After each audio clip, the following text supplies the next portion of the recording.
The second we looked up the drive, without even looking at the house, we knew this was our place. It was something about the setting, the location, the beautiful old stonework on the house. We wanted something that was old, that had history, that had heritage. This is a very old house. It was built in 1730. It's a Dutch colonial house.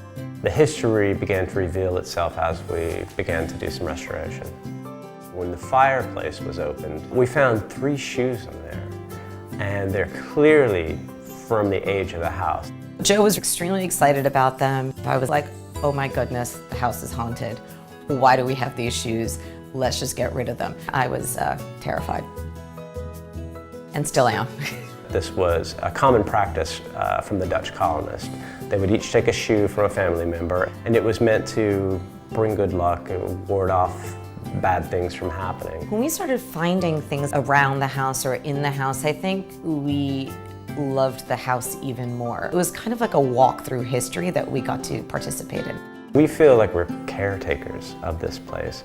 It's been around long before any of us were around, and we want to make certain that it's around long after we're gone. The original flooring in the children's room has come off the original ships that brought the families over, so we do need to preserve and take care of what's here. It would be irresponsible of us to not do that. This home has absolutely been a labor of love, and I will say mostly for Joe. A clue to the importance of the history of the home were these things called firebacks.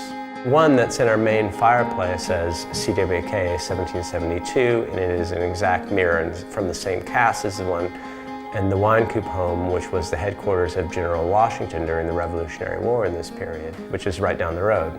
It became clear that there was some relation between that Wine Coop family and the Wine Coop family who built this home. There were all sorts of additional clues to the history of the house that we found by happenstance. There's an inscription on the steps of the main stairs that only shows up when it's raining. It was a signature and a date. Not only were they able to decipher the name, Andrew Sutton, they were able to tell me that he's buried at the old Dutch church about 300 yards away from our home.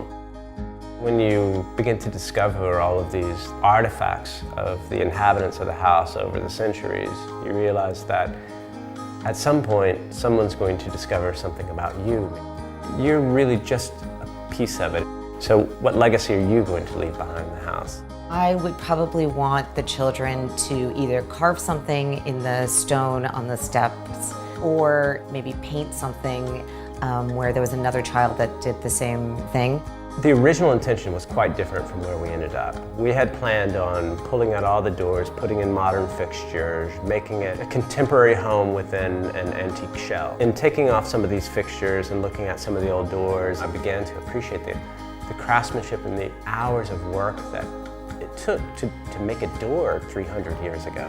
And we decided to take a much more respectful approach to the house. The thing about homes that have a long lifespan is that there are many stories that were made in those homes. The more you can do to discover and uncover those, the more you realize that your own personal story will live on beyond you.